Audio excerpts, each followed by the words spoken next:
Ligue La SWAT ajoutée. 1971 avec Ok. Djalalé. Mhm. Donc, comme tu as rejeté Imam Agibou Touré, on prend Djalalé. Voilà. La SWAT 1911. Djalalé. Mhm. Il n'y en a pas un seul d'entre vous qui n'y vienne, qui n'entre dans l'enfer. Imam Agibou Touré a dit c'est entrer dans. Djalalé dit. Djalalé dit. Il n'y en a pas un seul d'entre vous qui n'y vienne, virgule, qui n'entre dans l'enfer. Faut expliquer ça, pardon. Continue, continue, continue, continue, continue, continue, pardon, Ok, continue. ok. Je voulais qu'il aille faire. Ok, c'est une fatalité déjà décrétée par votre Seigneur, virgule, quelque chose qu'il a rendu inévitable et qu'il a décrété, point virgule, il n'y renoncera pas.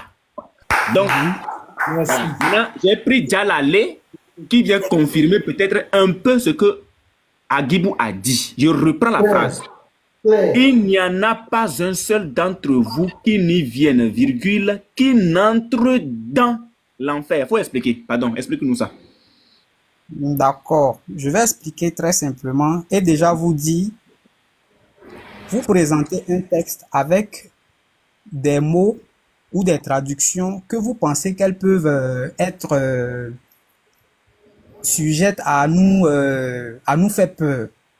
Il n'y a pas un seul musulman sur la terre Ce n'est pas ça, ce qui n'est pas ce qu'on t'a essaie demandé, frère. Ce n'est pas avec ce sa qu'on t'a religion demandé. et vous Ahmed, allez lui Ahmed, présenter un Ahmed, passage en Ahmed, comme on va quelque te chose qui va lui donner, on faire va te peur. donner 2 minutes. Il le Ahmed, sait. on va te donner On deux le minutes. sait. Attends, Ahmed, attends, on va te donner 2 minutes. Mais dans les 2 minutes Ok. là, épargne-nous des commentaires qui n'ont rien à voir avec les propos que nous utilisons ici. D'accord? Épargne-nous. On va te donner 2 minutes. Je reprends la phrase et on te donne 2 minutes pour que tu expliques. Personne ne veut te faire peur ici. Le seul qui veut te faire peur là, c'est Allah subhanahu wa ta'ala, Azawajal. Alors, À juste il, titre d'ailleurs, parce que il c'est faut bon te d'avoir peur. muter, pardon. Écoute bien la phrase. La première phrase, jusqu'à une phrase commence par une lettre majuscule et se termine par un point. Ça, c'est la première phrase. Il n'y en a pas un seul d'entre vous qui n'y vienne, virgule, qui n'entre dans l'enfer. Tu as 2 minutes pour nous expliquer ça sans faire de philosophie ou encore sans utiliser des phrases qui n'ont rien à voir avec le test. Vas-y, tu as 2 minutes. Déjà, c'est simple. Être condamné en enfer et puis passer en enfer, c'est deux choses différentes. Et je me réjouis qu'au départ, vous avez dit tous. Ça veut dire que quand on dit tous, nous allons y Ce passer n'est là. pas ça. J'arrête le temps. J'arrête le temps. Personne ne parle de tous ici. Ici, là, on a déjà compris, c'est tous, d'accord, y compris les musulmans. Mais puisque toi, tu n'es pas n'importe qui, mais tu es un esclave d'Allah, mais tu es à considérer, Ahmed Barakat. Tu es à considérer. Il faut laisser les mécréants. Il faut parler de toi, musulman, et de tes frères musulmans, les esclaves d'Allah subhanahu wa ta'ala azawajal. Il faut parler d'eux. Il faut laisser tous là. On a déjà compris, on est dans tous, il n'y a pas de problème. Du coup, c'est Barakallahu. simple, je réponds en 30 Maintenant secondes. là, il faut comprendre ce qu'on dit, il faut comprendre ce qu'on dit, il faut laisser. Écoute-moi d'abord. Les Ahmed, mécréants Ahmed, attends, Ahmed, attends. Ce qu'on veut que tu nous expliques là, c'est ça là. Qui n'entre dans l'enfer. Est-ce que tu es d'accord que tous, de côté, les musulmans y compris, est-ce que vous êtes d'accord que vous, les musulmans aussi, vous rentrez dans l'enfer? C'est ça la question. Tu as 2 minutes. Ce sont des érudits aussi qui ont traduit passer par. Et moi, je suis à l'aise avec l'expression passer par. Donc, on y arrive, nous, on va passer. C'est justement parce qu'on va y entrer et passer que on a mis l'accent sur l'expression passer par. Et la suite dit quoi? Nous y laisserons périr. Qui est-ce que, parmi toute l'humanité là, qui est-ce que Allah va laisser y périr? Ce sont les mécréants comme vous. Et les mécréants seront laissés où? Ça fait que passer. Les mécréants seront laissés où? Ah, dans l'enfer? Ok, est-ce que les mécréants et les pieux étaient tous en enfer? On passe tous par le pont. On passe tous par le pont. Non. Écoute par le pont, là. Si on a laissé d'autres chiffres dans la lagune. Non. C'est ça, c'est l'exemple. Je vais prendre le verset 72 avec toi. Nous y passons pas. Attends d'abord. Nous, on va réussir notre traversée. Je te mute d'abord. Écoute bien. Tu n'es pas avec des ignorants ici ou bien des illettrés ou des incultes ici. Écoute bien le test. Écoute bien. La sourate 19. 19. Voilà. Voilà. Comme tu as voulu sauter le 71, on va aller là-bas. Comme ça, on va bien. Tout le monde va se comprendre. Ensuite. Tu peux descendre au 67. Non. On est ici. Ensuite, nous délivrons ceux qui étaient pieux et nous y.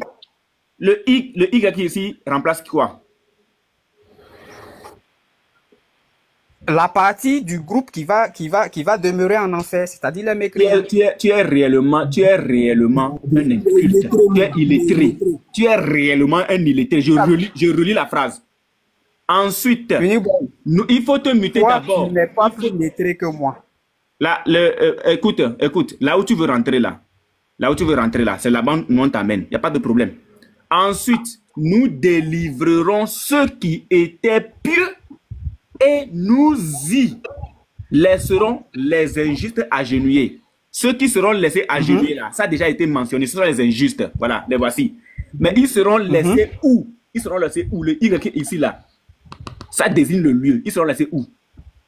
Dans l'enfer. Ils seront laissés où? Dans l'enfer. Les pieux seront délivrés d'où? Ils seront délivrés d'où? De l'enfer. Donc les pieux et les injustes étaient où? C'est pourquoi il y a le sens de la traduction. Il faut te muter, il faut répondre. Les pieux, il pose des questions, tu veux que je réponde? Qui le répond?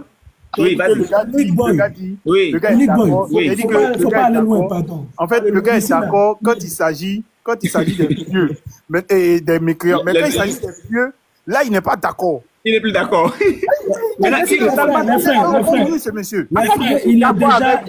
Mais comme vous voyez qu'en fait, la suite confirme la traduction passée par... Il faut... Non. Tu as les frères, attendez. Les frères, attendez.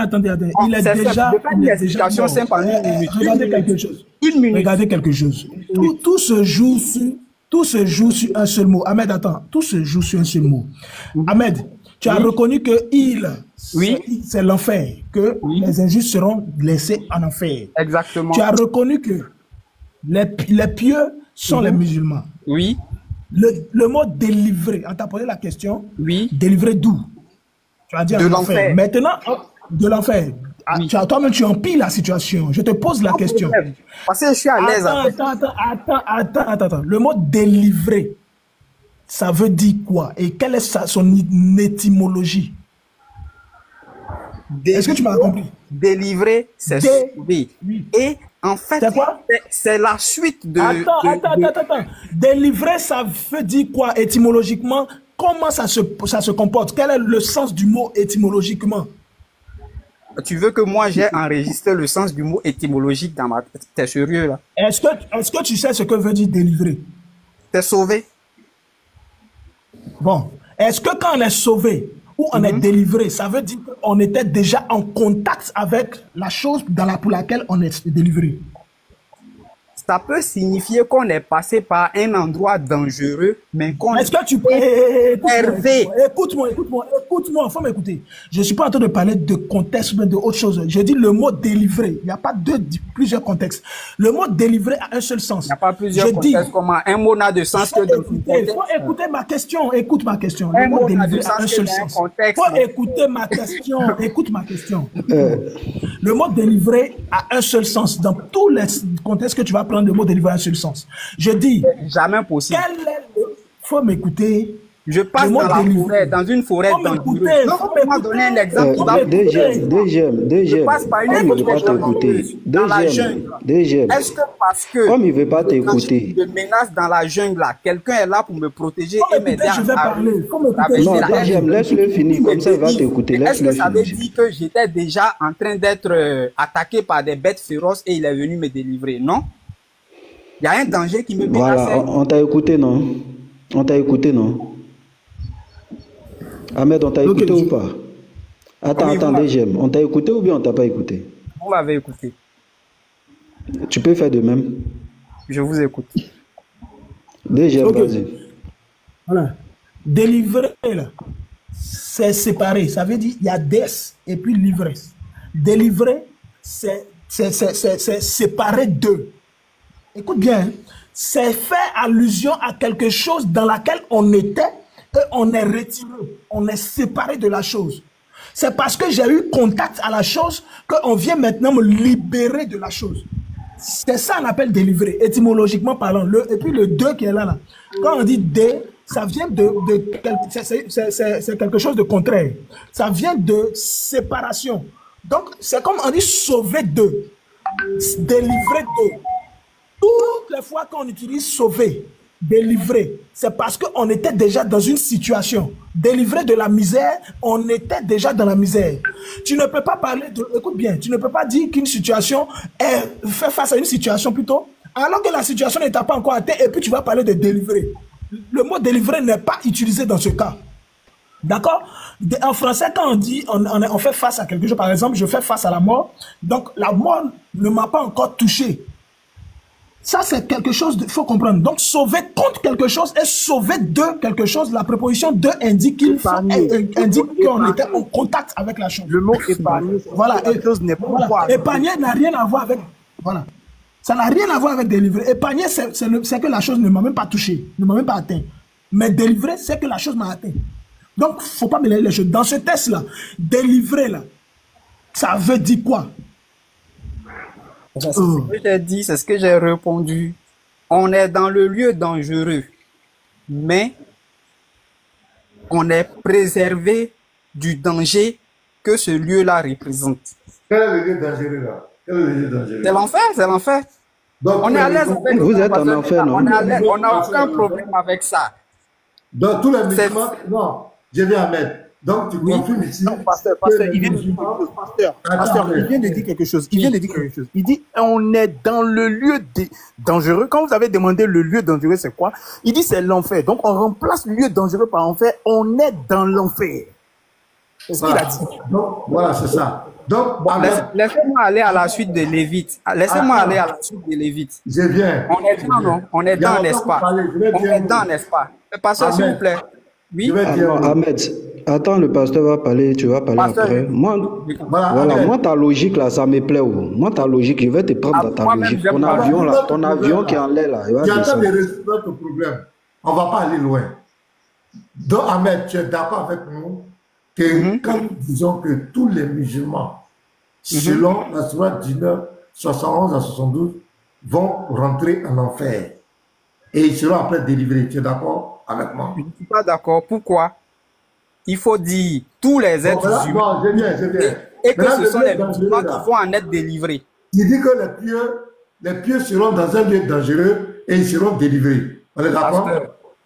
Tous les êtres humains, de leur généralité là, ils vont y passer. Et ils vont y entrer. Et ce sont les pieux qui vont être délivrés, tandis que vous... Mais les pieux là, ils seront où? Mais les pieux là, ils vont où? Ils seront délivrés de quoi? Mais c'est pourtant simple. C'est justement ce qui donne le sens à l'expression dans. C'est pas ma question. Les pieux seront délivrés de quoi? Mais j'ai dit ça à maintes reprises. De l'enfer. Voilà. Mais ils seront délivrés de là-dedans. Ils seront en enfer, non? Oui. Admettons. Donc tu nous fatiguais. Donc tu nous fatiguais. C'est pas admettons. Non, c'est pas admettons ici. C'est pas admettons. Non, c'est pas admettons. C'est comme on dit. Attendez, ce que je suis en train de dire là, peut-être que souvent dans le contexte des débats, les frères essaient d'esquiver ça. Mais c'est quelque chose qui est dans l'entendement de tout musulman. On n'est pas scandalisé par ça. Mais c'est ce qui donne... Laissez-moi terminer. Ce qui donne un sens... C'est ce qui donne un sens... Laissez-moi une minute, s'il vous plaît. C'est ce qui donne un sens à la traduction du verset « passer par ». C'est comme vous et moi, par exemple, on est censé partir quelque part. Et en partant, on séjourne chez quelqu'un. On a séjourné chez quelqu'un. Mais après, si vous y restez, que moi je continue, je suis passé par... C'est aussi simple que ça. Personne n'est scandalisé par ça. Mais justement, tu confirmes, Monsieur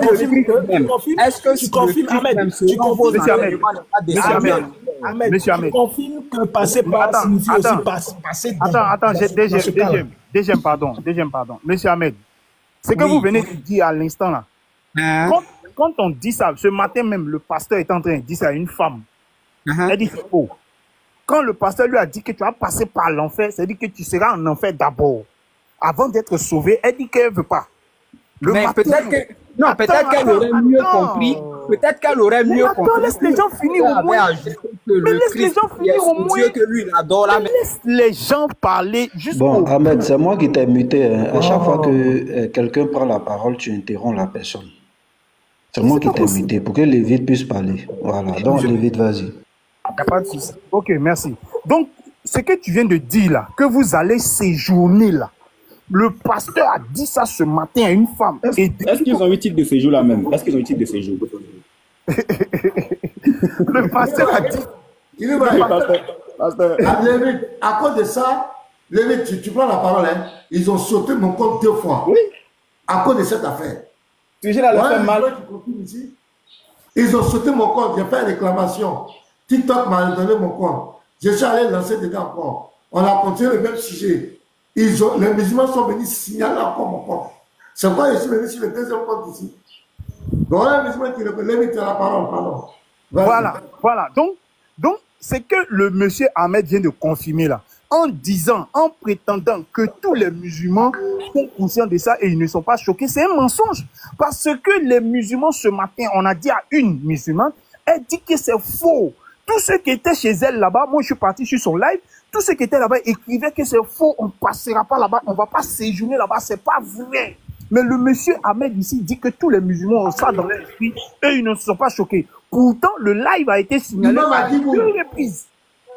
Il m'a dit quoi à confirmer? Il ne faut pas dire que ce n'est pas un choc. C'est un choc pour vous. C'est un choc. Nous, on n'a jamais dit que vous allez y rester, vous allez y demeurer. Nous, on n'a jamais dit. On dit que là-bas, là, vous allez partir là-bas. C'est ce qu'on dit. Vous allez partir là-bas. Vous allez passer là-bas. Vous allez séjourner là-bas. Et puis après, peut-être, ou bien après, selon vos textes, on va vous délivrer. Nous, on s'en fout. Mais seulement, ce que nous disons, c'est que vous allez passer dedans. Vous serez en enfer, vous serez brûlés. C'est sur vos textes. Ça va vous, comme le professeur a dit, on va vous braiser. Parce qu'on va vous braiser là, vous serez braisé bien. On va finir de vous braiser. Quelle est cette religion, frère Lévite? Quelle est cette religion qui promet... Attends, Ahmed. Quelle est cette religion qui promet un paradis en passant par le feu de l'enfer? C'est-à-dire que le paradis, là, Allah ne connaît pas une autre voie, hein, mais c'est l'enfer, c'est l'enfer. S'il veut sauver vraiment ceux qui étaient pieux, s'il veut vraiment sauver ceux qui ont fait son œuvre, là, il allait trouver une autre solution. Mais pourquoi passer par l'enfer d'abord? Ça, c'est quoi ça? Quand tu regardes dans la Bible, Jésus a dit... Frère, je peux... Donc, la question que tu soulèves là, ça, c'est le deuxième point de notre débat. Parce que deuxième, la question qu'on pose aux musulmans, quel est le but pour lequel Allah a créé l'enfer? Ça, c'est un. Deuxièmement, pourquoi faire passer... Parce que je prends un verset ici que je dis encore, la sourate 10, verset 102. Allah dit quoi? Ceux qui ont mécru, qu'ont-ils donc pouvoir prendre pour allier mes serviteurs en dehors de moi? Nous avons préparé l'enfer comme résidence pour les mécréants. Donc le Dieu de l'Islam dit que l'enfer là, c'est pour les mécréants. Et ça, on est d'accord. Quelqu'un qui est mécréant, s'il ne croit pas, dans toutes les religions, c'est comme cela. Celui qui ne croit pas au dogme du Dieu qui est là, il lui promet un châtiment. On n'a pas de problème.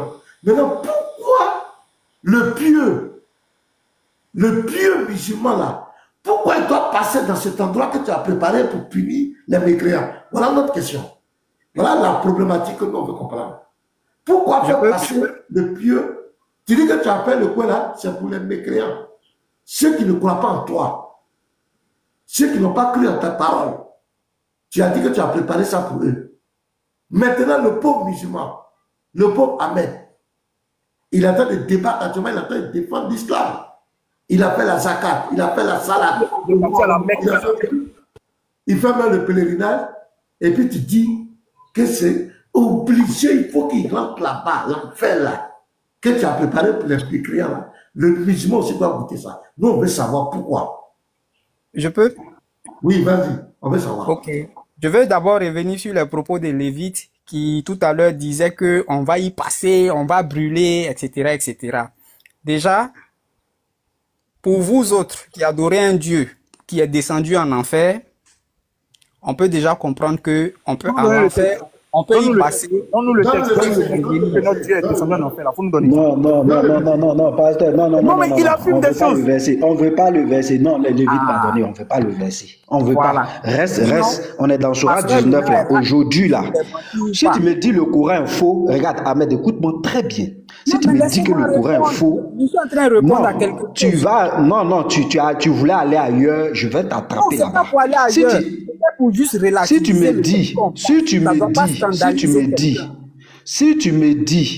me dis que le Coran est faux, on va dans la Bible. Donc j'attends la phrase. Est-ce que le Coran il est faux ou il est vrai pour toi? Merci pour cette belle question. Et je réponds avec un verset. Le Coran pour toi, pour toi. Ma réponse sera plus que claire. Le Coran est le seul livre au sujet duquel il n'y a point de doute. C'est pas ma question. C'est pas ma question. Je repose ma question. Pour toi, le Coran, il est faux ou il est vrai? Il n'y a pas de doute. Si cette réponse que j'ai donnée là, n'est pas assez claire. C'est pas clair. C'est faux ou c'est vrai?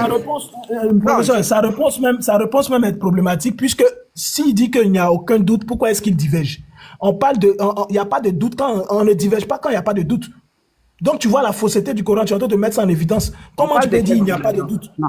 Quand il y a une divergence sur une expression, déjà ça crée le doute. Donc ça veut dire que votre foi là, elle est douteuse. Votre livre est douteux. Non, tout est douteux.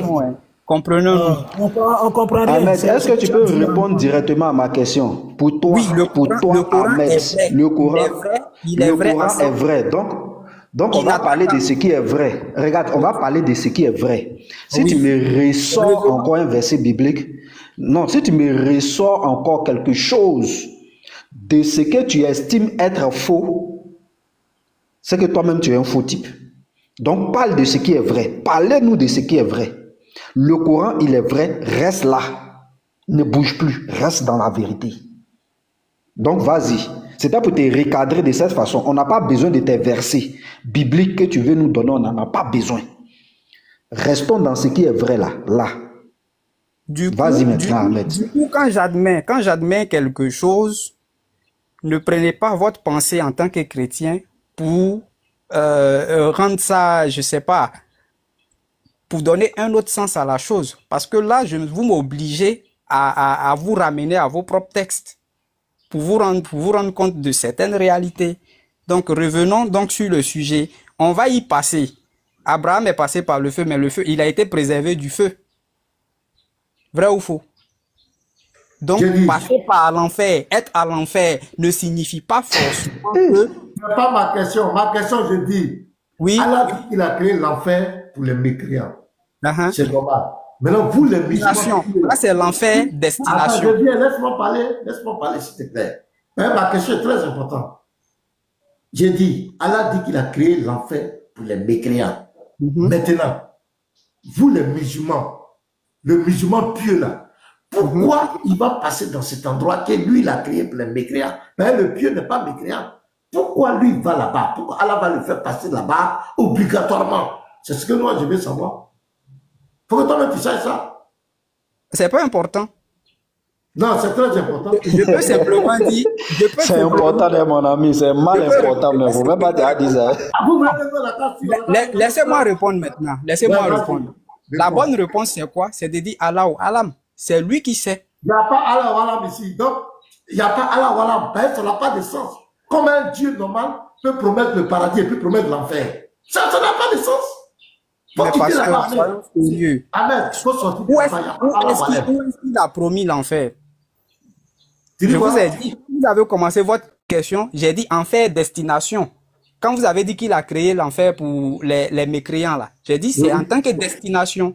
Ils vont y demeurer. Oui. Mais pourquoi vous dites qu'il nous promet ça à nous musulmans alors que c'est pas alors, des pourquoi soucis? vous passez là-bas? Pourquoi vous partez là-bas? Puisqu'il a déjà créé ça, il a créé ça pour chose, pour les païens, pour les mécréants, soi-disant ceux qui ne croient pas en lui. Il y a d'autres versets, il dit ceux qui ont Nous qui sommes les concernés. Attends, Pasteur. laisse-moi parler, mon frère. D'accord. Non, en fait, on va terminer le débat là. Nous qui sommes les concernés là. Nous qui sommes les concernés là. On dit, le fait de passer par là, ça nous plaît même. On n'a pas de problème avec ça. Tant que Pasteur, quand on arrive à cette sorte de conclusion là, ça veut dire que on n'a plus d'arguments, on est déjà vaincu. En fait, c'est ce qu'il est en train de dire. C'est ce qu'il est en train de dire en fait. Donc, c'est plus la peine. Voilà quelqu'un, comment la religion peut abrutir quelqu'un. Voilà quelqu'un qui est heureux d'aller en enfer. Voilà quelqu'un. Voilà. Il dit passer par, mais le menteur pasteur se permet de dire allez. Il a commencé. Non, on ne le fait pas descendre. Ne le faites pas descendre. Oh, pasteur, il ne fallait pas le faire descendre. C'est pas, pasteur, c'était pas le moment. Oh, pasteur, moi, il t'ai dit, hein. Pasteur, il t'ai dit. Non, moi, pasteur, moi, il t'ai dit. Non, on allait le muter pour finir. Pasteur, moi, je vous ai dit, hein, tous ceux qui viendront insulter là, laissez Garizim enregistrer les injures là. Moi, j'ai besoin de ça pour montrer l'image de l'islam. J'ai besoin de ces vidéos-là. Laissez-les. Ils nous insultent là, ça ne va rien nous enlever. Laissez-les nous insulter. Moi, j'ai besoin de ces vidéos-là. Voilà. Voilà. Donc, Ahmed, vas-y. Pasteur a fait quoi? Attendez. Attends, fils. Moi, je descends. Non, c'est pas pour intervenir. Je descends. Je descends. Voilà. Non, comme il a dit que le pasteur ment, c'est pour vous dire s'il finit, faites-lui écouter l'imam Aguib. Et puis on va voir si l'imam Aguib ment aussi. Il a déjà écouté. Il ne va pas dire l'imam ment. On sait là en politesse, on sait où ça va. Là en politesse, là, nous on sait c'est dirigé vers qui. Et on sait que c'est Allah qui autorise cela. Nous on sait. Ahmed, tu as dit le pasteur est quoi là? Moi ça m'intéresse. Vas-y, le pasteur, tu disais quelque chose et puis vas-y. J'étais en train de dire. On m'entend? Donc j'étais en train de dire que 5 sur 5 même. 5 sur 5, vas-y. Nous les concernés là, on est à l'aise, on valide à 100% l'idée de passer par. Et le pasteur, reprenant mes propos, affirme plutôt que comment quelqu'un peut dire qu'il est content d'aller en enfer. C'est là que j'ai dit que il ment. Et c'est le cas. Parce que c'est pas ce que j'ai dit. Donc, attends, donc quand tu passes par là, tu es allé là-bas ou bien tu n'es pas allé là-bas? Non, mais affirmer tel que lui le dit. C'est pas ça. Non. Tu es allé là-bas ou tu n'es pas allé là-bas. Est-ce que vous me connaissez même? Vous qui bavardez beaucoup là, vous les musulmans qui parlez beaucoup là, vous ne me connaissez pas. Moi, je vous prends au mot. Quand tu es passé là-bas là, tu es allé là-bas ou tu n'es pas allé là-bas? Je suis pas allé là-bas parce que c'est pas là-bas ma destination. Regardez-moi un gars comme ça. Il est ridicule. L'islam vous a rendu ridicule. C'est pas possible.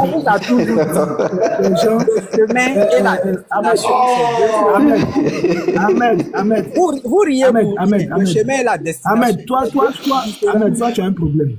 Ahmed, tu as un problème. Est-ce que dans vos sources là, il est dit que vous allez sortir de l'enfer brûlé, consumé, et puis il va rester seulement la marque de prosternation?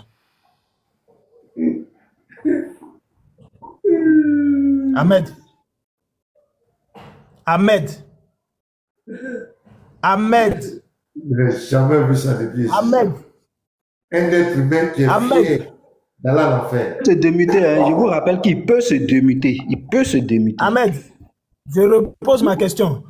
Comme tu dis que vous n'êtes pas arrivé là-bas, vous n'allez pas rentrer, je pose la question. Est-ce que dans vos sources, il est dit que vous les musulmans là, vous allez entrer, vous allez être consumés et il ne va rester que la marque de prosternation? En tout cas, personnellement, me concernant, je peux te rassurer que tu n'es pas en présence d'un musulman qui a étudié tous les musulmans. Aujourd'hui, tu dis personnellement. Sinon, tu parlais. Non, c'est pour te donner une réponse claire. Attends. Nos sources là, elles sont diverses, elles sont variées, mais elles sont. Non, attends. Je repose ma question. Est-ce que dans vos sources, je veux savoir si tu as connaissance de ça. Je n'ai pas la connaissance totale de nos sources. Non, je demande si tu as cette connaissance-là. Tu sais que ça existe en fait. Quoi donc? Le fait que tous les musulmans passeront en enfer et ils seront là-bas brûlés, consumés, et après maintenant, ils vont sortir grâce à la marque de prosternation. Je n'ai pas. Mais avant, il ne peut pas dire qu'il a connaissance. Il ne peut jamais dire qu'il a connaissance de ça. Avant de lui montrer, est-ce qu'il a connaissance de ça là? Je vais dire et puis Ahmed, je vais défendre. Ahmed, attends. Est-ce que tu sais quand même que les vrais croyants, selon le Coran, sont ceux qui ont la marque de prosternation sur le front? Je n'ai pas connaissance de ça non plus. Est-ce que tu as la marque de prosternation? Moi, je l'ai. Il connaît quoi? C'est que toi, tu connais quoi? Tu connais quoi maintenant? Il ne connaît pas vraiment. Attendez, il dit dans la marque de prosternation. Il dit, ouais, vas-y. Oui, donc allons-y maintenant. Vas-y, tu montres le test et puis on va voir si ça le oui, un instant, je vais plaquer le test en même temps. Musulman même, c'est pas la peine. Okay. Bon, il a la marque. Ils ont sauté mon compte 2 fois, j'étais à cause de ça. Alors, tu as refait la contestation? Ouais, j'ai refait. Attends, je vais voir même. Je vois. Donc, il a la marque de prosternation. C'est ce qu'il a dit, hein? Boy, ils ont sauté mon compte, l'ancêtre là. Non, c'est à cause de James. À cause de James. En fait, hier, j'ai dormi pendant le live. André James a tenu des propos et puis ils ont demandé de le descendre. Comme je dormais, j'avais pas vu. Donc, quand j'ai lu la plainte, ils m'ont envoyé la vidéo pour laquelle ils ont sauté mon compte. James était en train de bombarder un gars et puis je ne l'ai pas descendu. Non, si c'est un bombardant qu'on a signalé, donc faut dire que c'est grâce à James. C'est une grâce. Ouais. Voilà. Ouais, je constate. Oui, ils ont accepté ma contestation, quoi. Hein? Ils ont accepté? Il n'y a rien de grave. Il n'y a rien de grave. Ils ont encore échoué. Même actuellement là. TikTok m'a donné mon live, hein?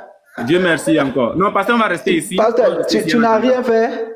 Je vais venir sur le live. Oui, là, tu viens ici. Pour tous ceux qui... Bon, enfin, comme ça, au moins, ça va faire revenir ceux qui ne sont pas abonnés ici.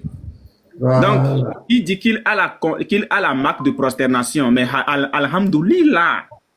Mais Ahmed, tu as la marque de prosternation. Alhamdoulilah. Au moins, tu pourras sortir de l'enfer en tant qu'un squelette. Alors, on lit. Sahih Bukhari, volume 1, livre 12, numéro 770. C'est un long hadith. Personne, à l'exception des apôtres, ne pourra alors parler et ils diront alors, 2 points. Oh Allah, sauve-nous. Oh Allah, sauve-nous. Il y aura des crochets comme les épines de Satan en enfer. Avez-vous vu les épines de Satan? Les gens ont dit oui. Il dit, ces crochets seront comme les épines de Satan, mais personne sauf Allah ne connaît leur grandeur en taille, et ceux-ci entraveront les gens selon leurs actes. Point virgule. Certains d'entre eux tomberont et resteront en enfer pour toujours. Point virgule. D'autres recevront une punition, c'est-à-dire qu'ils seront déchirés en petits morceaux. Je me pose la question, Ahmed fera partie de quel groupe ici? D'autres seront déchirés en petits morceaux et sortiront de l'enfer, virgule, jusqu'à ce que, quand Allah entend faire miséricorde à qui il veut parmi les gens de l'enfer, il ordonnera aux anges. J'aimerais poser une question directe à Ahmed, si tu le veux bien. Ahmed, qui sont ceux qui adorent Allah seul, sans association? Ils ne font pas le shikr. C'est qui? Les musulmans. Merci. Ça, c'est une très bonne réponse. On revient ici. Jusqu'à ce que quand Allah entend faire miséricorde à qui il veut parmi les gens de l'enfer, il ordonnera aux anges de faire sortir de l'enfer ceux qui n'adoraient que lui seul. Ahmed, ce sont les musulmans, n'est-ce pas? Les pieux d'ailleurs, parce que eux ils n'adorent qu'Allah. Ce sont les musulmans, il ne faut pas ajouter pieux là. Ce sont ceux qui n'adoraient que lui seul, d'accord, point.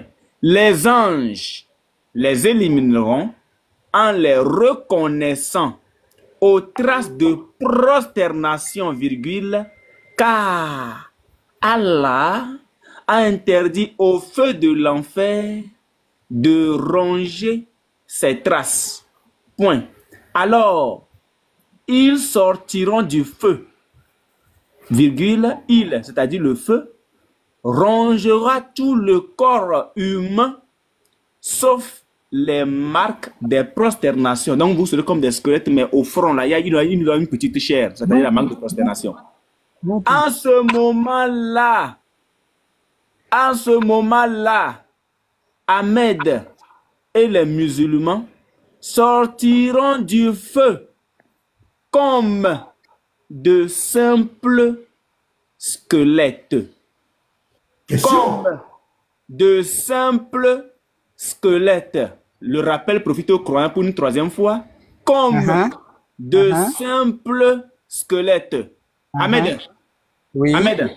Oui. Est-ce que tu es d'accord que selon Bukhari, tu rentres dans l'enfer, tu seras brûlé dans l'enfer et tu sortiras de là ensuite comme un simple squelette. Et ensuite, peut-être Allah te donnera une chair. Est-ce que tu es d'accord? Non, pourquoi moi? Pourquoi pas toi? Pourquoi pas toi? Attends, je réponds pourquoi lui. Je réponds, s'il vous plaît. Je réponds pourquoi lui. Parce que tu es musulman. C'est très bien. Non, pourquoi toi? Parce que tu es musulman.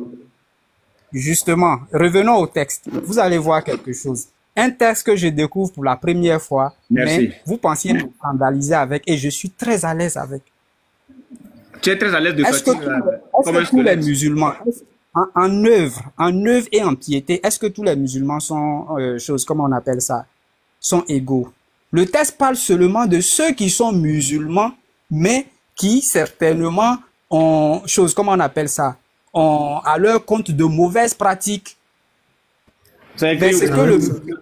Ce que le hadith met en évidence, c'est quoi? C'est que... Quelle mauvaise pratique? Non, Ahmed, quelle mauvaise pratique? J'adore le hadith. Quoi que ce soit la première fois que je le vois, je l'adore et je l'aime en tant que musulman. Parce qu'il met en évidence le fait que un croyant sincère musulman, peu importe ce qu'il a fait, il ne demeurera pas éternellement en enfer. C'est tout. Il n'y a rien de grave. Ah, mais il sera là-bas, c'est ça, non? Il sera là-bas, non? Mais quoi de plus normal? Qu'il aille être purifié de ses péchés. Quoi de plus normal? On est à l'aise. Et puis, il va sortir comme squelette. Donc, en conclusion, oui. Non, on ne peut pas sauter. Non, on ne peut pas sauter. On est à l'aise avec ça. Ils ne vont pas sauter. S'il vous plaît. On est à l'aise avec ça. Ahmed, s'il te plaît. Parce qu'ils ne vont pas sauter. Ils ne vont pas sauter. Ahmed, s'il te plaît. J'ai dit oui. Donc, en conclusion, pasteur, le thème que vous avez envoyé ce matin, vous n'avez pas menti. En conclusion, tous les musulmans. Bon, il dit tout. Regardez la Laisse-moi parler. Pourquoi tu dis tout alors que dans ma réponse de suite là. Laisse-moi parler. Depuis, je suis muté. Pardon, dis la vérité. Je suis muté depuis. Laisse-moi parler. En disant la Sois éduqué. Nous ne sommes pas à la mosquée. Oh, vous allez faire, on vous traiter comme des enfants. Tu parlais tout à l'heure, j'étais muté. Je demande la parole, tu vas venir me couper. Pasteur, je dis que ce que vous avez envoyé comme thème ce matin, vous n'avez pas tort, parce que le musulman vient de confirmer qu'ils vont séjourner en enfer. Ils vont séjourner là-bas.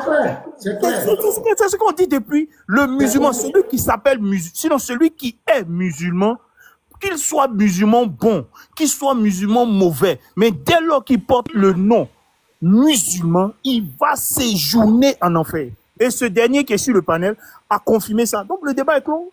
Merci. Et même, c'est confirmé. Ce que Lévi dit, le verset 72 de la sourate 19 dit que les pieux, il parle des pieux. Donc, que tu sois bon, mauvais, c'est pas ta piété qui va t'écarter de l'enfer d'Allah. Même si tu es pieux, tu vas faire un tour là-bas. Maintenant, c'est au passage, précisez, tandis que les mécréants vont y demeurer. Précisez-le, c'est important. Pasteur, attends, s'il vous plaît, 10 secondes.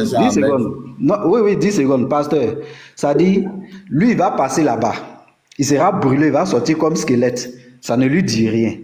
Mais c'est les mécréants là. Attends, je vais parler ou bien? Attends, je parle. Mais c'est pour les mécréants là qui intéressent Ahmed. Comme les mécréants, eux, ils restent. Dans tous les cas, lui, il s'est dit, bon, c'est bon, ce qui est sur moi, le feu peut me brûler, je vais sortir comme squelette. Lui, il accepte ça. Ahmed, viens là où... Quand il lisait, il dit jusqu'à ce que oui. pense leur faire miséricorde. Or, à la Sourate 3, verset 185, Allah dit quoi? Tout homme goûtera la mort, mais c'est au jour de la résurrection que chacun aura sa rétribution. Ça veut dire que si tu meurs aujourd'hui, le musulman va en enfer. C'est au jour de la résurrection. Ouais. Attends, je vais lire Sourate 3, ça veut dire quoi? Non, pasteur, l'affaire est simple. Avoir sa Non, peine pasteur, l'affaire est simple. Attends, Ahmed. Non, que le pasteur. Non, l'affaire est simple. Non, Ahmed, avant ma question, attends. Ahmed, avant ma question, tout à l'heure, tu as eu une réaction quand le pasteur parlait. L'affaire est simple. Le musulman qui meurt aujourd'hui, où est-ce qu'il va attendre? Est-ce qu'il y a un lieu? Non, attends, écoute-moi, s'il te plaît. C'est pour te permettre de donner l'enseignement. Est-ce qu'il y a un lieu où Allah va aller faire attendre le musulman qui meurt aujourd'hui avant la résurrection? Oui. C'est pas ma question, mais c'est par rapport à la réaction du pasteur. Tu dis quoi? Ta réponse est quoi? Je dis oui. Il s'en va attendre où ça? Ce n'est ni en enfer, ni au paradis. Mais Tu peux nous donner une source? Je l'ai pas. En toute sincérité, je l'ai pas. Après, mais il attend où? Ce lieu-là, comment on l'appelle? C'est où? Il attend où? J'ai pas le nom. Laissez-moi répondre parce que je suis pas là pour jouer les fins connaisseurs. Mais au moins, je vais dire quelque chose que vous pourrez vérifier auprès de d'autres musulmans. Il y a l'idée de la vie tombale. Et il y a l'idée que ta vie dans la tombe peut être une antichambre du paradis selon les œuvres que tu as menées, ou alors peut-être une antichambre de l'enfer. Mais le jugement, c'est-à-dire la condamnation en enfer ou au paradis, là, c'est pas avant le jugement. Je veux bien comprendre l'idée de la vie tombale, c'est-à-dire pour vous, quand on s'en va enterrer les gens, ils vivent dans leur tombe où on les a mis là, ils vivent là-bas. Attends, est-ce que je suis en face de quelqu'un qui ne croit pas en la vie après la mort? Parce que la question... Non. Ou un croyant... La question... Non, Ahmed. La question, ce n'est pas est-ce qu'on continue de vivre après la mort. La question, c'est où. Écoute bien. Le débat, ce n'est pas... Écoute-moi. Je vous mets à l'aise en répondant d'office que je sais. Ahmed, si tu n'écoutes pas, tu vas faire un hors-sujet. Je vais vous mettre à l'aise, soyez à l'aise. Je vous mets en l'aise pour vous dire qu'il y a quelque chose là. Écoute, oh là, faut écouter. Je dis, la question, c'est pas est-ce qu'on continue de vivre après la mort. Voilà, la question, c'est pas ça. La question, c'est, le pasteur a dit que quand vous mourrez là, vous partez en enfer actuellement, jusqu'à ce que Allah, la résurrection, vienne et qu'il vous en retire. Attends, je peux lire. Oui, pasteur, vas-y. Surah 385. Écoutez très bien ce verset. Toute âme goûtera la mort. Mais c'est seulement au jour de la résurrection que vous recevez votre entière rétribution. Écoutez la suite du verset. Quiconque donc est écarté du feu est introduit au paradis. Vous comprenez le verset? Il est très haut. Écarté du feu est introduit. C'est-à-dire on prend quelqu'un quelque part pour le mettre quelque part. Est-ce que vous comprenez? À cette récit, et la vie présente n'est qu'un objet de jouissance trompeuse. Fils de très haut, tu peux faire l'exégèse de ce verset selon ce que tu apprends. Selon, si on s'en tient à ce verset-là, quand quelqu'un meurt, le lieu d'attente, c'est l'enfer. Oui. Et lorsque, attends, Ahmed, et lorsque la résurrection viendra, attends. Mais Ahmed, si on parle tous en même temps, non seulement, attends, Ahmed, si on parle tous ensemble, non seulement on ne t'entend pas, on ne m'entend pas aussi. Donc, il faut que entre toi et moi, on se décide. Oui, mais je n'entends même pas ce que tu es en train de dire. On n'entend pas ce que tu es en train de dire. Donc, il faut que un se décide à se taire. Comme c'est moi qui ai pris la parole avant toi, est-ce que tu peux me laisser finir et tu vas parler? Allez-y, allez-y. Je vous en prie. Voilà. Le pasteur m'a posé une question. Donc, pasteur, d'après ce verset, il semblerait, d'après ce verset, que c'est de l'enfer qu'on va retirer tout le monde à la résurrection pour emmener au paradis celui qui doit aller au paradis et puis laisser en enfer celui qu'on doit laisser en enfer. D'après ce verset, hein. Voilà, parce que le verset dit, voilà, réalisé. Pasteur, s'il vous plaît, pasteur, s'il vous plaît. Pasteur, s'il vous plaît. Pasteur. Non, je veux qu'en lisant, on commente à même. Je ne fais pas de commentaires, je ne fais pas de commentaires comme toi. Je vais lire pour tout le monde. Sourate 3, 185. Écoutez très bien. Toute âme goûtera la mort. Point. Mais c'est seulement au jour de la résurrection que vous recevrez votre entière rétribution. Point. Quiconque donc est écarté du feu et introduit au paradis. Je répète cette phrase. Quiconque donc est écarté du feu et introduit au paradis à cette réussite. Et la vie présente n'est qu'un objet de jouissance trompeuse. Voici le verset. Écarté du feu et introduit au paradis. Il y a une action d'abord, et on écarte quelqu'un du feu et on l'introduit au paradis. Je veux que tu nous expliques cette partie-là. Voilà le verset. On t'écoute. J'y vais. Oui, vas-y. Ok. D'abord, toute âme goûtera à la mort. Et on dit, c'est seulement au jour de la rétribution, n'est-ce pas? Résurrection. Voilà, rétribution, résurrection, c'est la même chose. Donc, ça, déjà, ça devrait permettre qu'on soit tous d'accord ici, que quand on affirme que quand un musulman meurt, il va directement en enfer, c'est faux. Parce que il n'y a pas la pleine rétribution avant le jour de la résurrection. Donc, je pense que ça, déjà, vous pouvez rectifier. Ensuite, on dit quoi? Quiconque sera écarté du feu. Mais on n'a pas dit quiconque sera sorti du feu. On n'a pas dit quiconque sera sorti du feu. Ça veut dire que le feu, il est là. Il y a ceux qui vont y être projetés, c'est-à-dire les condamnés en enfer, et ceux qui vont être placés au paradis. C'est aussi simple que ça. L'expression écarté n'a pas lieu d'être interprétée comme si on disait qu'on va les sortir du feu. Le verset est trop simple pour qu'on fasse des polémiques sur ça. Parce que moi, j'avais ma question, hein, Ahmed. J'écoute. Ahmed, parce que depuis qu'on débat de ça, il y a un concept que je ne comprends pas en islam. Hein. Peut-être que vous avez votre définition. En islam, c'est qui les pieux? Le pieux, c'est qui? Le pieux. Qui on appelle le pieux en islam? Le pieux, déjà, c'est celui qui adore Allah et a la crainte d'Allah. Parce que j'ai pas la référence, mais il y a le verset qui dit, comment on appelle ça, que le meilleur c'est celui qui craint Dieu le plus. Voilà, donc ça déjà, ça peut être un élément de réponse. C'est tout, hein. C'est tout ce que tu me donnes comme réponse. Le degré de la piété se mesure dans le degré de crainte qu'on a pour Allah. Ça, je peux te donner ça comme réponse avec cette. D'accord. Mais donc, tu veux dire que en matière de piété, il y a ceux qui sont très pieux. C'est la crainte de Dieu. Non, attends. Oui, mais tu ne m'écoutes pas jusqu'au bout. J'écoute. En matière de piété, il y a ceux qui sont très pieux. Il y a ceux qui sont moyennement pieux.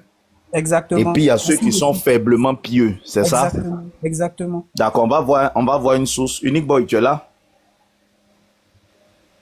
Unique Boy, tu es là? Ah, Boy n'est pas serein. Unique Boy. Unique Boy. Ah, il dit il a bougé dans 5 minutes. D'accord. Quand il va revenir, on va regarder une source parce que vous avez des sources musulmanes qui ont bien défini qui est pieux. Maintenant, est-ce que vous me permettez une question? Non, je vais te permettre une motion. Je dis, quand Unique Boy va revenir, on va voir en islam qui est le pieux, d'après les sources bien précises. Et tu me diras si un tel individu mérite de passer par l'enfer selon la sourate 19, 71, 72. Avant qu'il n'arrive déjà, c'est vrai que j'ai fait référence à un verset que je n'ai pas cité, mais déjà, pour vous mettre à l'aise, la source qu'il va utiliser là, à moins que ce soit un verset coranique, ça n'a pas de valeur devant le verset coranique. Et la motion que je voulais demander, la question que je voulais... rejeter déjà la sunna sans avoir lu. D'accord, ça dit, votre réaction me permet de poser ma question même. Je peux? Est-ce que vous qui êtes sur le panel ici, là, vous pouvez me commenter cette partie du verset 2 de la sourate 2? C'est le livre au sujet duquel il n'y a aucun doute. Comment vous comprenez ce verset-là? Mais est-ce que toi aussi, tu pourras commenter la source que je vais te donner? Non, attends, fils du Très-Haut, fils du Très-Haut, s'il te plaît, je peux? Oui, vas-y. Ok, moi je vais montrer les doutes dans le Coran. Je vais montrer que ce qui vient de dire dans le Coran, là, c'est faux. Qu'il n'y a aucun doute là, je vais lui montrer que c'est faux. Avant qu'il je suis d'accord. Tu pourras me montrer. Tu pourras me montrer. Mais vite, tu pourras me montrer. Hein. Attends, mais Ahmed, attends. Je vous demande juste le commentaire du verset. Qu'est-ce que... Ahmed, attends, s'il te plaît. Je vais bouger. Voilà. Je vais revenir dans 5 minutes. Hein. Mais il a dit un truc qui a frappé moi mon esprit là. Le Lévite, excuse-moi. Hein. Tu vas lui poser ta question. Ahmed, tu venais de dire que le Coran est un livre au sujet duquel il n'y a aucun doute. Ok, on te le conçoit. Est-ce que, selon toi, si aujourd'hui tu quittes ce monde, est-ce que tu vas au paradis? Ce que le Coran et la Sunna m'enseignent, c'est de ne pas avoir la prétention. Ce n'est pas ça ma question. Tu dis le Coran est un livre au sujet duquel il n'y a aucun doute.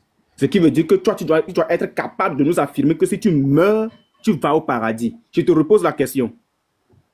Est-ce que si tu meurs tout de suite là, est-ce que tu vas au paradis selon ton Coran? La question n'a pas de sens. Le Coran dit qu'il n'y a pas de doute à son sujet. Le Coran ne dit pas qu'il n'y a pas de doute au sujet de... Moi, je peux dire ça de moi. Écoute-moi, moi, je peux dire ça de moi. Attends, il vient de se tirer une balle dans le pied. Sourate 43, 68 à 70 dit que le musulman entre au paradis. Oui. C'est ce que la Sourate dit. Oui. Voilà. Maintenant, est-ce que si tu meurs, comme Allah a dit, tu rentres au paradis là, si tu meurs, est-ce que tu rentres au paradis? Je ne peux pas avoir la prétention de dire que... Mais le Coran dit que tu rentres. Mais le Coran dit que tu rentres. Le Lévite, c'est fini. Mais le débat est fini. Attends. Le débat est fini. Attends, le Lévite, le débat... Attends, Ahmed. Un livre au sujet duquel il n'y a pas de doute. Attends. Un livre au sujet duquel il n'y a pas de doute. C'est que quand ce livre donne une information, cette information doit être confirmée avec certitude, sans aucune ombre d'un doute possible. C'est-à-dire que toute information que ce livre donne est une information certaine qui peut être affirmée avec certitude, sans aucun doute possible. Oui. Parce que dès que tu émets un peut-être,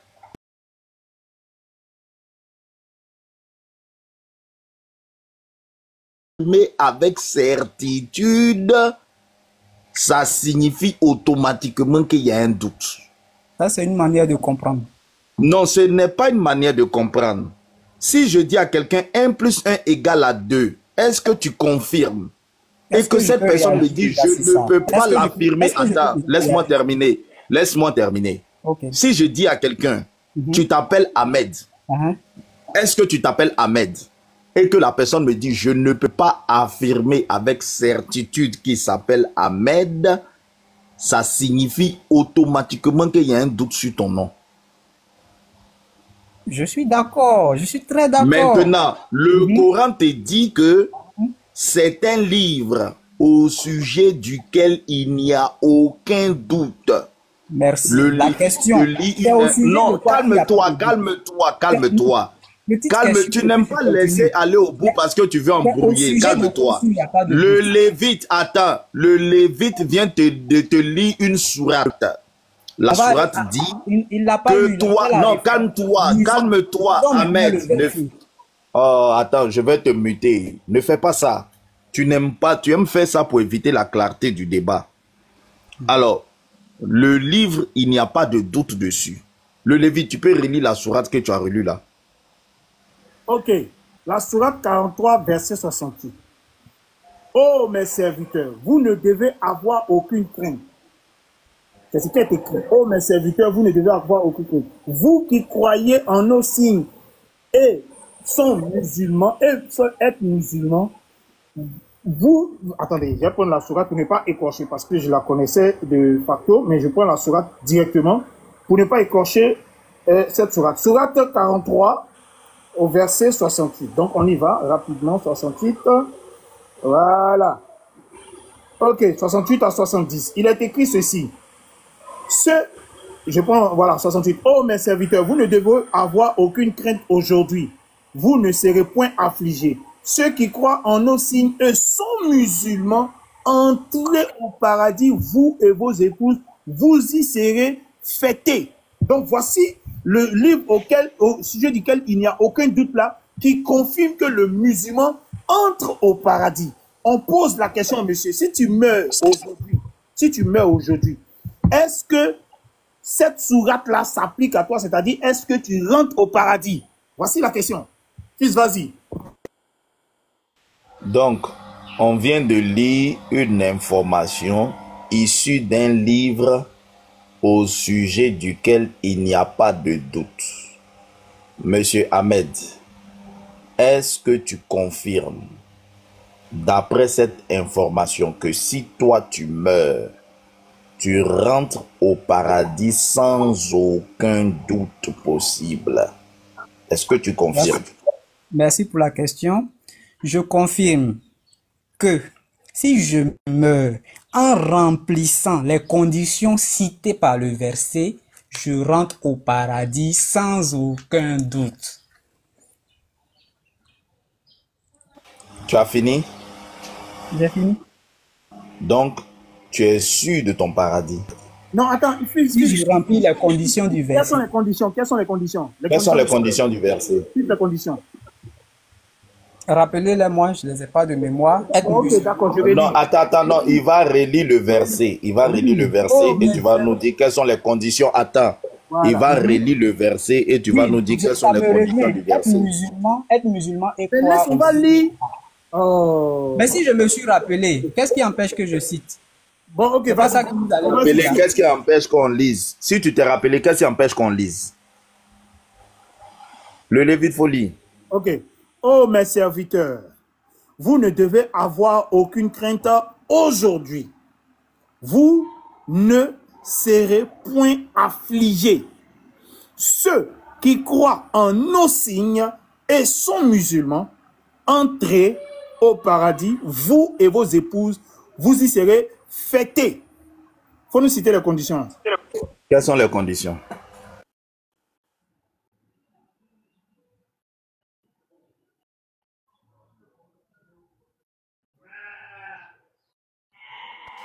Ahmed, quelles sont les conditions dans le verset?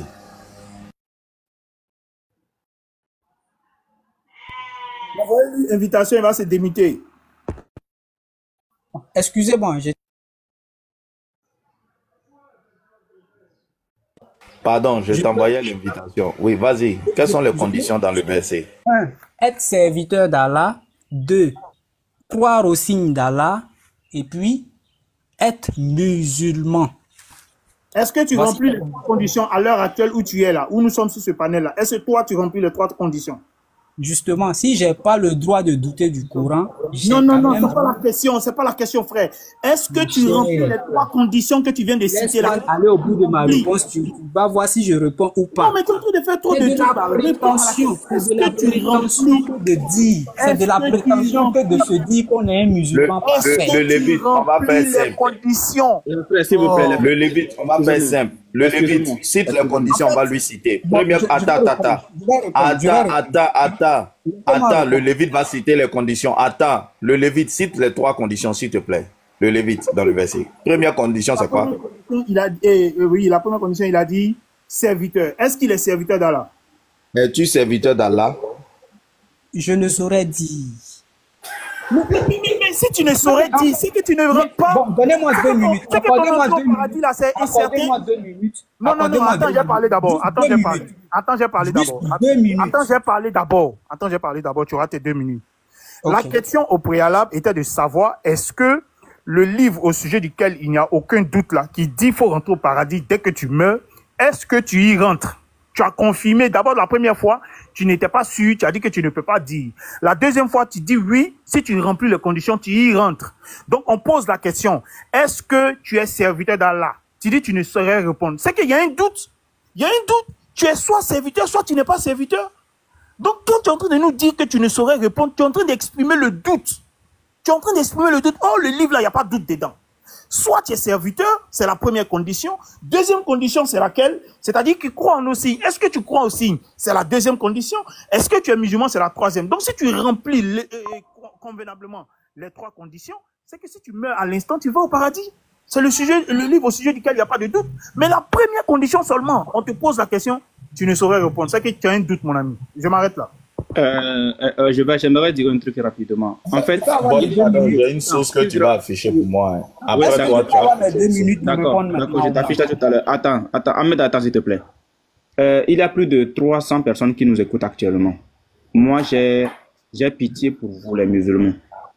J'ai pitié pour vous. Parce que là, voici une discussion très posée, basée sur le salut.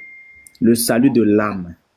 Ici, il s'agit de l'âme. Il ne s'agit plus du corps. Il ne s'agit plus de cette vie actuelle. Il s'agit de la vie après la mort. Voici comment un musulman est en train de s'amuser avec son âme, de s'amuser avec son salut, de s'amuser avec la certitude de sa destination. Là, on te pose des questions claires au sujet d'un Dieu que tu adores. Un Dieu qui est supposé te faire entrer dans un supposé paradis. Et depuis que nous lisons le Coran, depuis que nous sommes là à discuter, il n'y a aucun passage clair, limpide, palpable, sûr qui te dit que tu dois entrer au paradis.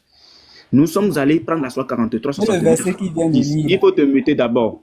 Nous sommes allés prendre la Sourate 43, 68 et 70, qui vous dit que vous et vos épouses, vous devriez entrer au paradis. Si vous croyez au signe d'Allah, et si vous êtes musulman, vous y serez fêtés. D'accord. Cette sourate qui est censée même vous donner la certitude totale de votre salut, il y a encore du doute là-dessus. Pourquoi? Parce que Allah ne vous a pas donné les éléments nécessaires pour vous assurer votre paradis. Allah ne vous a pas donné les conditions nécessaires pour vous assurer votre paradis. Malgré une sourate claire qui dit entrer au paradis, il y a encore un doute derrière cette sourate-là. Mais vous êtes musulman, pourquoi? Vous êtes musulman parce que vous dites que Jésus-Christ n'est pas Dieu, ou bien vous êtes musulman parce que Allah vous a donné la certitude de votre salut. Mais réfléchissez.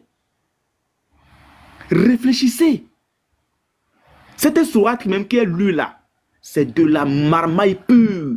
Parce que si malgré cette sourate 43, 68, 70, si le musulman n'est pas sûr d'affirmer, ou bien ne peut pas affirmer clairement qu'il peut entrer au paradis, sans incertitude, c'est qu'il y a un problème dans le Coran. Mais réfléchissez. Réfléchissez. Je peux avoir mes 2 minutes. Cette sourate ne dit pas que vous entrez au paradis. Cette sourate ne dit pas que vous avez la certitude. Vous n'avez pas de doute. Mais cette sourate vous met encore plus dans le doute. Mais pourquoi? Mais pourquoi? Pourquoi vous faites ça? Pourquoi vous faites ça? Tout simplement parce que des personnes pour qui un cadavre peut mourir, des personnes pour qui Jésus-Christ n'est pas Dieu, vous font croire que le christianisme est une religion d'hommes. C'est tout, hein? Parce que le sujet que vous connaissez le plus, c'est que Jésus-Christ n'est pas Dieu. Le salut du Coran ne vous intéresse pas. Le salut dont parle Allah ne vous intéresse pas. Mais c'est Jésus-Christ n'est pas Dieu qui est votre sujet phare. Et c'est ça qui fait que vous rentrez en islam comme je ne sais pas quoi, comme des mouches. Parce que Jésus-Christ n'est pas Dieu. Parce que Jésus-Christ a porté une chair. Parce que Jésus-Christ a fait ci. Il a fait ça comme étant nous. Mais c'est clair, parce qu'il s'est rendu semblable à nous. Mais où est le problème s'il s'est rendu semblable à nous et qu'il s'est comporté comme nous? Mais au moins lui là, qui s'est rendu semblable à nous, il nous a donné un salut qui est éternel. Il ne nous a jamais dit que nous passerons par l'enfer. Il ne nous a jamais dit que nous rassemblons en enfer avant de sortir. Non. Mais il nous a donné la certitude. Il nous a donné quoi? La garantie totale que si nous mourons aujourd'hui même, nous serons dans sa gloire. Comme sur la croix, il a dit à ce voleur-là. Comme il a dit à ce voleur, à ce brigand sur la croix, aujourd'hui même, tu seras dans le paradis avec moi. C'est ce qu'il a dit à ce brigand. Mais quel est votre problème? Vous avez quel problème? On essaie de vous aider. On essaie de vous faire découvrir des choses que vos oustas, vos imams, vos cheikhs, vos érudits, vos savants, de ce quoi votre prophète et votre Dieu, tout cela vous ont caché. On essaie de vous les faire découvrir. Et vous êtes là, vous pensez que nous sommes les ennemis de l'islam. Vous pensez que nous sommes des islamophobes. Vous pensez que c'est parce que nous n'aimons pas votre Dieu. Vous pensez que c'est parce que nous n'aimons pas votre prophète. Mais non. Mais c'est parce que nous avons découvert par la grâce de Dieu que l'islam est une religion fausse, que votre Dieu ne peut pas être le véritable Dieu, que votre prophète n'est pas venu de Dieu. Ce n'est pas de la haine. Ce n'est pas de la haine, ce n'est pas détester l'islam, ce n'est pas détester votre Dieu, ce n'est pas détester votre prophète. Mais non, mais c'est par amour que nous le faisons. Parce que celui qui t'aime ne peut que te dire la vérité. C'est ça la réalité. Ahmed, depuis que tu t'exprimes ici, là, quel verset as-tu donné qui te donne la certitude d'entrer au paradis? Quel verset? Même la sourate 43-68. Moi, j'étais même préparé une sourate. Dès que tu allais dire un truc contraire, j'allais te plaquer une sourate qui va te dire le contraire, qui va te faire dire le contraire de ce que tu allais dire. Tu n'es pas sur un palais de plaisantin. Hein? Tes oustas ne peuvent pas monter ici. Tes imams montent, ils montent sunnites, ils descendent coranistes. Tu sais pourquoi? Parce qu'ils sont confrontés à la vérité. Réfléchissez un peu. Réfléchissez un peu, s'il vous plaît. 2 minutes. Pardon, prépare ma sauce. Bon, il prépare ma sauce, pardon. C'est Sunan At-Timidi. J'avais demandé 2 minutes. Je peux les avoir. Attends, Ahmed, il va préparer ma sauce. Voilà, non, parce que je vais donner ma sauce, il va préparer et puis Ahmed va parler. On va l'écouter. Sunan At-Timidi 2414. Ahmed, vas-y. D'accord. D'accord. Donc, pour ne pas aller par 4 chemins, on a le Coran qui est un livre au sujet duquel il n'y a aucun doute. On cite un verset. Je réponds que si je remplis les conditions du verset, il n'y a pas de souci, je vais direct au paradis. Mais que moi je doute de ma crédibilité, que je doute du fait d'être un bon musulman, un bon serviteur d'Allah, ça ne signifie pas que le livre il est douteux. C'est moi. Et chez nous en islam, c'est faire preuve d'humilité. Parce que le paradis, on ne le proclame pas comme étant quelque chose qu'on va avoir par notre mérite. Non. Et il y a le hadith que vous connaissez certainement, où le prophète même dit que même lui, c'est par miséricorde qu'il ira au paradis. Donc pour un musulman qui connaît l'ensemble des enseignements de l'islam, il ne va pas se vanter comme ça de dire je suis sûr d'aller au paradis. Non. S'il le fait, peut-être c'est dans le cadre d'un débat avec vous. Mais moi, je suis pas là dans le cadre d'un débat. Je suis là pour montrer qu'on peut échanger et puis analyser les textes profondément pour se rendre compte qu'il n'y a aucun problème. Donc, j'ai le droit de douter et de faire des efforts pour être le meilleur musulman que je peux être, mais je n'ai pas le droit de dormir sur mes lauriers et me vanter d'être déjà parfait, de remplir exactement tout ce qu'Allah attend de moi. Non, donc c'est ça que je dis. Et c'est beau. En islam, c'est une attitude qui est saluée. Ah, Ahmed, je vais t'expliquer maintenant pourquoi tu doutes. Non, fils, pardon. Non, le Lévite. En fait, il utilise des mots qui sont Non, le Lévite, j'ai entendu les mots qu'il utilise. Laisse-moi réagir. Et puis, tu vas voir la source. Tu as demandé quel hadith? J'ai demandé Sunan At-Timidi 2414. Depuis que je suis monté cette question, c'est à cause de ça. Ahmed, tu doutes tout simplement parce que ton Dieu ne t'a pas encore informé de la décision qu'il va prendre à ton sujet. Et ton Dieu t'a dit que c'est le jour de la résurrection qu'il va décider. Et comme tu ne peux pas savoir d'avance ce qu'il va décider, tu as un doute. La différence avec le christianisme, c'est quoi? C'est que pendant que je suis sur la terre, là, mon Dieu m'a déjà informé de la décision qu'il va prendre à mon sujet. Mon jugement a déjà eu lieu et le verdict est déjà rendu. Je connais le verdict. Donc moi, mon Dieu m'a pas dit que c'est le jour de la résurrection qu'il va décider de mon sort. Mon Dieu a déjà décidé et il m'a informé. Or, toi, ton Dieu, tu ne sais pas encore quelle décision il va prendre à ton sujet. C'est ça la différence. Et c'est normal que, ne sachant pas quelle décision il va prendre, tu es dans le doute. C'est normal. Voilà, moi je sais un Dieu qui a déjà décidé. Toi, tu sais un Dieu qui n'a pas encore décidé et qui décidera le jour de la résurrection. Maintenant, Unique Boy, si tu as trouvé ma source, ça va nous ramener direct dans la sourate 19, 71, 72. Parce que je vais poser une petite question.